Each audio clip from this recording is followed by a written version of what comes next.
Hello everybody, मैं हूँ संजोग जाधव और आप देख रहे हैं मेरा यूट्यूब चैनल। दोस्तों, आप सब कैसे हैं? इस लेक्चर में हम एक और नया प्रॉब्लम सीखने वाले हैं इनकम फ्रॉम सैलरी का। लास्ट लेक्चर में मैंने आपको एक प्रॉब्लम बताया था। इस लेक्चर में एक और नया प्रॉब्लम हम सीखने वाले हैं।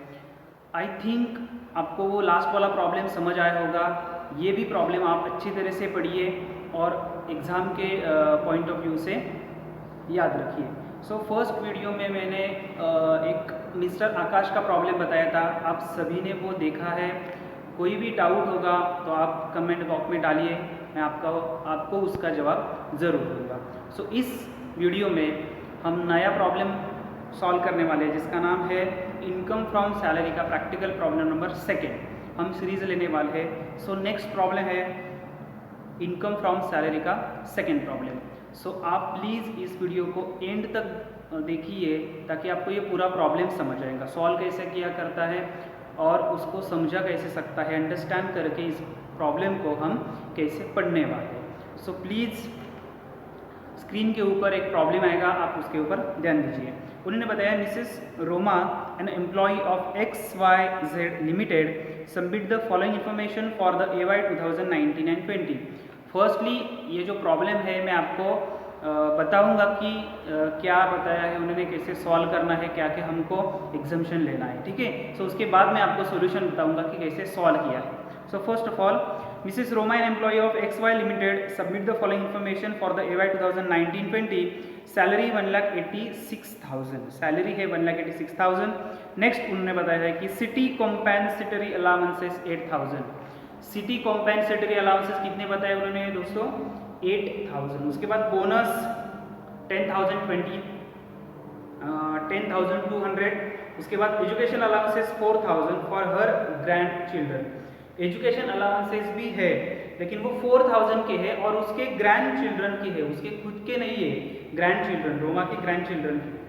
उसके बाद income tax penalty paid by the employer 2,000 rupees. Income tax को पेनल्टी पेड की हुई है 2,000 रुपीज़। उसके बाद medical expenses reimburse bye the employer 12,000। Medical expenses है वो रीइंबर्स किए हैं 12,000 कंपनी के हिसाब से। उसके बाद leave travel concession 1,000। Leave travel concession दिया है कंपनी ने मिसेस रोमा को, अमाउंट ऑफ ₹1,000। ब्रैकेट में बताया है कि expenditure incurred by the employee, employee ने ही वो खर्चा किया है तो वो टैक्सेबल में नहीं आएगा। हम जब सॉल्व करेंगे तो उसमें क्या होगा कि ये नील में आ जाएगा, इसलिए ब्रैकेट में नील बताया है। उसके बाद free residential telephone, 4,000 rupees, free residential telephone 4,000 rupees. उसके बाद free refreshment during 4,000 hours, free refreshment during office hours 4,000। Office hours कितने हैं? 4,000 के। उसके बाद reimbursement of electricity bill bye the employer, reimbursement of electricity bill bye the employer 1,060 rupees. Reimbursement हुआ है 6,000 rupees, 1,060 rupees का इलेक्ट्रिसिटी का बिल। उसके बाद reimbursement of gas bill 1,000 rupees, reimbursement of gas bill 1,000 rupees. उसके बाद professional tax paid by the employer 300 on behalf of Mrs Roma, यानी कि मिसेस रोमा जिस कंपनी में काम करती है XYZ, उस कंपनी ने रोमा जब नहीं थी तो रोमा के behalf 300 rupees professional tax paid किया हुआ है, ऐसा उन्होंने बताया। उसके बाद फिर professional tax paid by Mrs Roma 150 rupees. Company ने 300 रुपीज़ रोमा के बिहाफ प्रोफेशनल टैक्स पेड किया। उसके बाद रोमा ने खुद ने 150 रुपीज़ प्रोफेशनल टैक्स पेड किया, तो वो पूरा प्रोफेशनल टैक्स कितना हुआ? 450 रुपीज़। उसके बाद उन्होंने बताया कि determine the total income of Mrs Roma for the AY 2019 and 20। Total income Roma को हमको निकालना है। प्लीज़ ये प्रॉब्लम जो मैंने अभी बताया है वो सिर्फ प्रॉब्लम है, मैंने सिर्फ उसका बताया कि 1 बाय 1 क्या क्या उन्होंने प्रॉब्लम में बताया है, क्या क्या नहीं बताया है, और इसके हिसाब से हम प्रॉब्लम सॉल्व करने वाले। आई थिंक ये प्रॉब्लम बहुत सिंपल है। अब अच्छे तरह से देखेंगे तो ये प्रॉब्लम सॉल्व हो जाएगा। एक बार दो बार देखने के बाद भी प्रॉब्लम आपको समझ आएगा कि ये बहुत सिंपल प्रॉब्लम है। इसी टाइप के प्रॉब्लम आपको एग्जाम में आने के चांसेस हो सकते हैं। सो ये प्रॉब्लम होने के बाद हम इसका सोल्यूशन देखेंगे। स्क्रीन के ऊपर देखना है आपको कि इसका सोल्यूशन आएगा। प्लीज ध्यान से देखिए फॉर्मेट क्या होता है, ऊपर आपको प्रॉब्लम के ऊपर क्या लिखना पड़ता है, ये बहुत इंपॉर्टेंट है। किसी भी बंदे को कुछ कभी कभी क्या होता है कि आपको प्रॉब्लम में लिखना क्या है, पर्टिकुलर अमाउंट के कॉलम कितने करने हैं, क्या लिखना है, रुपीज़ लिखना है, अमाउंट लिखना है, ये पता नहीं होता है, या उसको हेडिंग क्या देनी है, ये भी कभी कभी पता नहीं होता है। सो ये हमेशा आपको याद रखना पड़ेगा कि कैसे प्रॉब्लम सॉल्व करना है। सो वन बाय वन मैं आपको बताऊंगा। स्क्रीन के ऊपर देखिए फॉर्मेट आया होगा, computation of income from salary of Mrs Roma for AY 2019 and 20। Solution में बताया पर्टिकुलर दोनों अमाउंट के कॉलम है। सो वन बाय वन मैंने बताया। लास्ट प्रॉब्लम आपने अच्छे से देखा होगा तो आपको पता है कि ये प्रॉब्लम 3 स्टेज में सॉल्व किया जाता है। फर्स्ट, आपका जो भी basic salary, bonus, commission, fees, advance salary etcetera etcetera etcetera जो कुछ भी होता है जो कंपनी हमें डायरेक्टली पे करती है, ये स्टार्टिंग में लेना होगा। उसके बाद अलाउंसेस की बारी आती है, अलाउंसेस ले लो। उसके बाद परक्विजिट्स ले लो। परक्विजिट्स होने के बाद आप ग्रॉस सैलरी कर दो और उसके बाद नेट सैलरी करना है। Is it okay? ये बात समझ में आ गई? अब सॉल्यूशन के ऊपर जाएंगे। पर्टिकुलर और अमाउंट के दो कॉलम। स्टार्टिंग में रोमा को जो भी बेसिक सैलरी दी हुई है वो स्टार्टिंग में आई है। देखो बेसिक सैलरी, पूरी बेसिक सैलरी पूरे ईयरली बताइए। लास्ट वाले प्रॉब्लम में मंथली दी थी 25,000 और हम उसको कन्वर्ट किया था ईयरली। ये पूरी की पूरी ईयरली में ही है। सो हमें सीधा सीधा बेसिक सैलरी कितना लेना है, 1,86,000। उसके बाद बोनस या सिटी कॉम्पेंसेटरी अलाउंसेस मैंने वन बाय वन लिया है। सिटी कॉम्पेंसेटरी अलाउंसेस 8,000 पूरे साल के होते हैं। बोनस 10,200 जो दिया है वो हमने लिया है। उसके बाद education allowances fully taxable since given for grand children. Education allowances 4,000 दिया है लेकिन हमें एग्जम्पशन मिलेगा नहीं। एग्जम्पशन किसको मिलता है? आपके रियल सन होने चाहिए और वो 2 या उसके कम होने चाहिए। अगर यहाँ पे दिया है कि उसके ग्रैंड चिल्ड्रन है, या उसके बेटे के होंगे या उसकी बेटी के होंगे, तो उसका एग्जम्पशन मिलेगा नहीं, या तो खुद के होने चाहिए। Is it clear?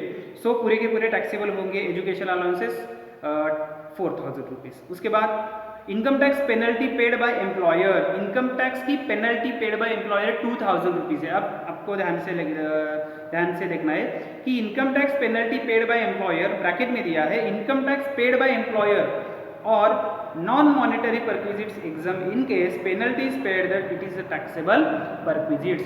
आपने टैक्स पेड किया है, सो ये आपने पहले टैक्स पेड किया है ना, तो उस आपको क्या करना चाहिए? आपका प्रॉब्लम, आप अगर एग्जम्पशन नहीं ले रहे, अगर आपको पहले उसका बेनिफिट भी लेना चाहिए ना, तो आप डायरेक्टली कैसे पेनल्टी पेड कर सकते हैं? अगर आपने टैक्स भरा ही नहीं तो आपको पेनल्टी कैसी लग सकती है ना। सो पहले आप टैक्स भरो, उसके बाद जो कुछ भी टैक्स लगता है वो आपको भरना चाहिए। सो इसके ऊपर भी वो लास्ट वाला होगा कुछ ऐसा उन्होंने बताया है। सो इसके लिए आपको इनकम टैक्स के पेनल्टी के ऊपर भी आपको टैक्स लगता ही है। सो उन्होंने इनकम टैक्स पेनल्टी 2,000 के ऊपर टैक्सेबल के लिए बताया है। उसके बाद medical reimbursement, other medical facility are fully taxable. Medical reimbursement 15,000 तक होगी तो हमें टैक्सेबल मिलती है, तो उसके ऊपर टैक्स लगेगा। ब्रैकेट में दिया है other medical facility are fully taxable. Medical reimbursement अगर खुद को है या फैमिली को है, वो कुछ मेंशन होता है मेडिकल रीइंबर्समेंट मेडिकल फैसिलिटी में। So medical facility other medical facility है, इसलिए वो 12,000 फुल्ली टैक्सेबल बताया है। उसके बाद leave travel concession. Leave travel concession वहाँ पे क्या बताया था? Leave travel concession expenditure incurred by the employ.